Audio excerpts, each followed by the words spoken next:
الحمد لله رب العالمين وصلى اللهم وسلم على نبينا محمد وصحبه أجمعين ودرسي كوبي طبناد يدروس تاني بشي محرم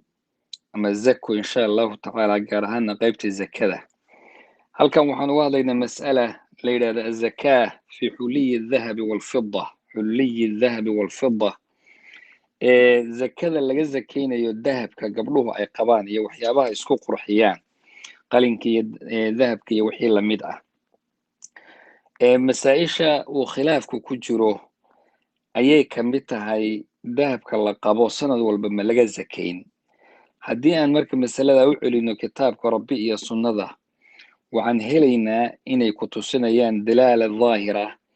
inuu waajib yahay zakada in laga bixiyo dahabka dumarku ay haystaan iyo waxyaabaha isku qurxiyaan walow haddii la rabo caariye iyo ha u yaalla isticmaal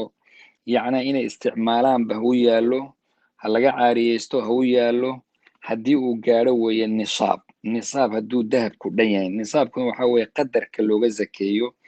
oo 85 giraam taqriiban ah ama qofku wax kale uu ku daro uu u yaallo oo qayb kaloo dahaba uu haysto oo isku dhan markii laisku daro 85 giraam iyo wixii ka badan ayuu noqonayaa dahabku laba sharti baa sideedaba zakada loo shardiyaa cumuuman oo waa inay zakadu nisaabkeeda wax waliba nisaabkiisii gaadho geelu maalan inuu 5 gaadho dahabkii uu gaadho 85 giraam lacagtana waxaa lagu soo celinayaa iyadana lacag kastoo haysato ama dollar ha noqoto ama shilin soomaali ama waxay rabta ha noqoto waxaa loo celinayaa lacagta dahabka ayaa loo celin lacagtaada waa inay dhan tahay 85 giraam oo dahaba waa inay dhan tahay haddaba haddii dahabka gabadhu ay haysato uu dhan yahay 85 giraam hal sanana gacanteeda uu ku jiray markaa zaka ayaa 85 giraam iyo wixii ka badan weeye markaas isagaa zaka ayaa la rabaa in laga dhiibo oo laga bixiyo kaasina waana waxyaabaha xitaa dahabka isticmaalaya guriga u yaala waana khilaafka masalada ku jira qowlka raajixa markii adilada la fiiriyo kaasuu noqonaya adilada waxaa ku jira kuwa caam ah iyo kuwa khaas ah kuwa si caama u taaban waa kuwii aan hadda soo marnay oo kale waladiina yaknizuuna adahaba walfidata walaa yunfiquuna fi sabiilillah ay kamid ahaayeen dadka dahabka haysto oon ka bixinaynin fabashirhum bicadaabin aliim la yidhi iyo xadiidkii fasiraya wamaa min saaxibi dahabin walaa fida laa yuaddi xaqaha yani xadiidka aan soo maraynay waa ka mid laakiin waxaaba jira adilo iyadoo sariix ah oo haddana saxiix ah oo si gaar ana u taabanaysa dahabka iyo zakada in laga bixiyo waxaa jirtay imra'a haweeney rasuulka u timid sala allahu calayhi waalihi wasalam iyada oo gabarna way wadatay gabadha gacmaheeda waxaa ku xidhnaa dahab baa ku xidhnaa weliba dahab weyn buu ahaa rasuulku wuxuu yidhi sala allahu alay wasalam dahabkan ma ka bixisaan zakada waxay ku tidhi maya wuxuu ku yidhi ma ku farxad gelinaysaa in jinjimo naar ah maalinta qiyaamo laydin xidho jinjimo naar ah inuu ilaahay ku xidho ma jeceshahay maya bay tidhi wayna tuurtay dee gabadhii kasoo bixisay waxayna tidhi humaa lilaahi walirasuulih ilaahay iyo rasuulkan usoo hadeeyo waan dhiibay yani waxaa weeye ha lagu bixiyo weeye meeshii mudatay ha lagu dhiibo marka xadiidkaas oo imaamu abu daawud iyo nisaa'i ay soo saareen oo sixadiisana xasan ama saxiix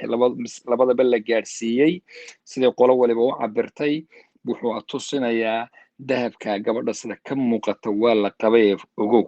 dahab suuq yaalla ama meel u yaalla ama ganacsi ama business ma ahayn dahab wuxuu ahaa la qabo oo gabadhu ay xidhan tahay buu ahaa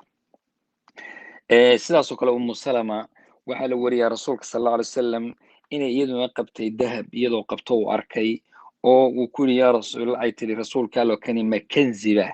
oo kanzi marka waa kaa aan soo marno waladiina yaknizuuna dahaba marka kanzi ma la odhan karaa wax wuxuu yidhi wixii zake gaadho oo zakada laga bixiyaay kanzi noqon maayo caaisha radiallahu canha xadiid sheekh alalbani saxiixiyey abi daa'uudka uu ku saxiixiyey baa isagana wuxuu sheegayaa caaisha oo qabta dahab inay rasuulka u timid sala allahu calayh wasalam rasuulkuna ku yidhi caaisha muxuu yahay kani waxay tiri yaa rasuulallah adaa isagu kaa qurxinayaa wuxuu yidhi ma ka bixisaa zakada waxay tiri maya wuxuu ku yidhi xasbuka min annaar, isagaaba naar kuugu filan markaa.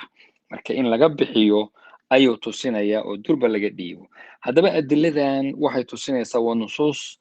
sariix ah oo waadix ku ah in zakada laga bixinayo dahabka la qabo iyo fidadaba, walow xitaa haddii isticmaal loo diyaariyey waa laga bixinayaa. waxaa jira adilo ay dadka qaar soo qaadaan oo culimada qaar ay sheegaan xadiis laysa fi lxuliya zaka, waxyaabaha dahabka la qabaa inaan wax zaka ah. xadiiskaasi waa daciif. sheekh alalbani irwaa ulghaliil iyo keyrkiiba uu ku daciifiyey, waana daciif wa batilun kama qaala ahlulcilmi. haddaba kullu maalin, si guud haddii loo yidhahdo xoolo kasta oo xaqii lagu lahaa aan laga bixinin iyo wixii ilaahay uu ku waajibiyey, kenzi bay noqonayaan. kenziguna waa kii laysku cadaabayey haddaan zakada laga bixinin iyo xuquuqdii lagu lahaa. maal kasta oo laga bixiyey xoolihii lagu lahaa ee waajibka ahaana kenzi noqon maayo. marka waa qaacido guud buu noqonayaa, kenzi kaasina noqon maayo.